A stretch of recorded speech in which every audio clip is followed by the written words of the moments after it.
Hi, this is Alexis from Akenza.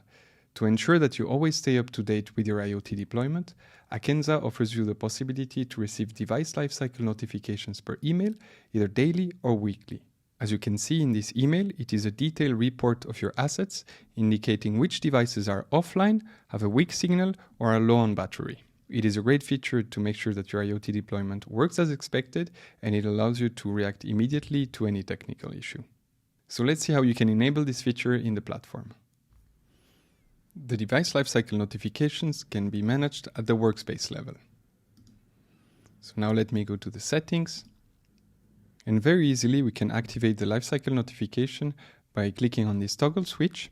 And I can directly set the delivery interval for my emails, either to every day or every week, as well as the recipients of these emails. So now I'm selected, but I can also decide to add one of my colleagues. When that's done, I will already start receiving those device lifecycle notifications.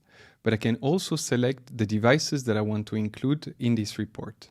So for that, I will now go to my asset inventory. And now I just need to go under the settings of the device that I want to include in the report. So if I take this Decent Life device and I click on Edit, I just need to scroll a little bit down, and I see that this device is already included in the device lifecycle notifications.